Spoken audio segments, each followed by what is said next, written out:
Nane saseta dugu, Bidasoa 21. klubeko lehendakaria eta datozen minutuetan klubaren errepaso bat egingo dugu. Konta iguzu, Ane, pandemiaren ostean berriro erritmo hartzen hasi zaret, ezta? Bai, kostata, baina bai, gutxi gora bera hasi gera normaltasunakin, duela gutxi hilabete bat, edo horrela, normaltasunarekin. Baina jarraitzen dugu talde txikietan entrenatzen, hori ere sumatu egiten da, entrenamendu gutxiago egiten dugu, baina, bueno, pasado ditugun guztiak ikusita, orain normaltasunean gaude bai.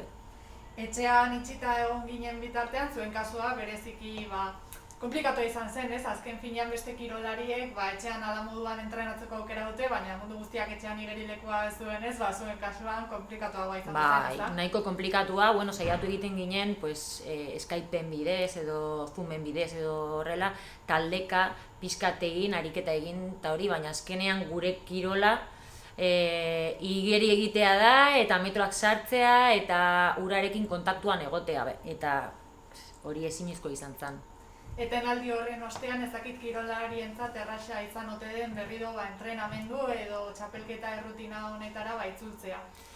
Bueno, lehendabiziko gauzak gogoak nahiko parte hartu du gauza honetan, beraz beraiek etxean egonda, gogo askokin hasi dira, eta orduan hori ere nabaritu egin da, ez? Entrenatzen gogokin hasten zarenean, gehiago lortzen duzu, forma azkarragoa hartzen duzu, eta hori nabaritu dugu, baina kostatu egin zaigu bai. Hasiera batean gainera hasi ginen itsasoan igeri egiten, ze oraindikan polikiroldegiak itxiak zeuden, eta onjarbi daukagu hemen, eta egin genuen trampatzeko bat, ez? Eta igeri egin genuen pizkat. Baina gero piztinetan sartu direnean denak, gogokin sartu dira eta forma nahiko erraz hartu dute. Protokola komentatu dituzu, ez dakitzen neurri berezi hartzen ari zareten kiroldegiaren kasuan COVID-aren zabalpena ekiditeko.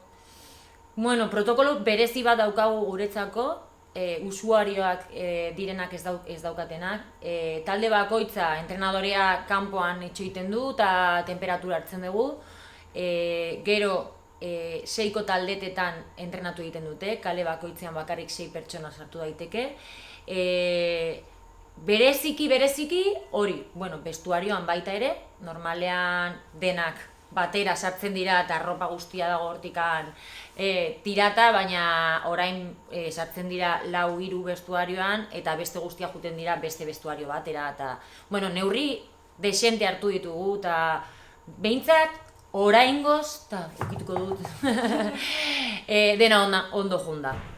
Pandemiaren ostean ez dakit nabaritu duzue, hau da klubaren mailan, kirolari gutxiago edo gehiago dauzkazuela, hau da jendeak beldurrarengatik kirola praktikatzea utzi du, edo aldiz kontrakoa, jendea berriro kirola praktikatzera animatu den. Alta berri gutxi izan ditugu, batzuk bai, baina oso gutxi. Baja gehiegi, batez ere umeak adin bat dakatenean, 13-14, eta ikasketak pixkat zailagoa jartzen direnean, eta hola, eta bueltaka ibili garenez, orain bai, orain ezin dute, orain 6 taldetan, orain nire ustez hori pixkat deskolokatu egin zaie, eta esan dute, ikasketak egingo ditut, eta kirola, aldudanean egingo dut, horregatikan nire ustez baja gehiegi izan ditugu.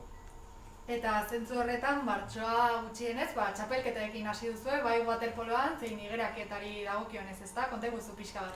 Nahiko ondo hasi gera, waterpolokoak bere mailan gutxi gora bera daude, animatuak daude, pizkatzaia da, ze gainera kirola kontaktua behar du, beraz, sustoren bat izan dugu, beste ekipoko norbaitek positiboa eman zuen, eta hori gertatzen da beti, kontaktua daukazunean kirolean, eta igeriketan Espainiako txapelketak daude, Euskal Herriko txapelketak, hasi que gutxi gora bera normaltasun berdina dakagu, eta nahiko ondo hasi gera, bai.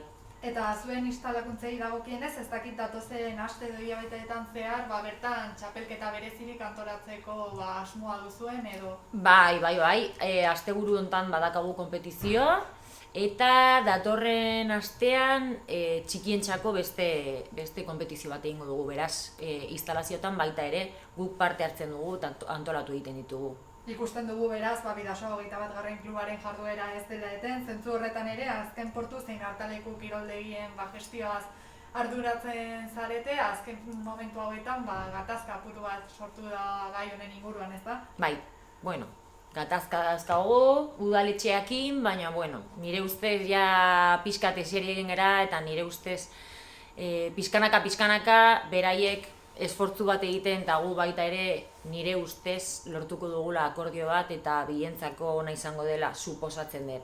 Baina bai, azkenean bi instalazio gestionatzea guretzako lan bat da, eta badakigu zaila dela, udaletxeak diru asko jarri behar du oraintxe bertan, ze abonatu asko irten dira instalazioetatik, eta udaletxeak izan behar da dirua jarri behar duena, orduan guk lortzen genuen dirua ez dakagu.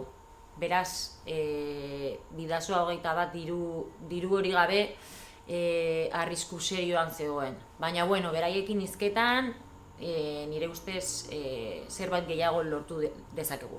Bai. Hori da, azken finean eseri eta konponbide bat bilatzen saiatu zarete, hori guztia klubaren desagerpena ekiditeko, ez da? Hori da. Igual maila jaitsi behar dugu pizkat, edo ziozer egin beharko dugu, baina Bidasoa 21 bere jarraipena uste dut lortu dugula.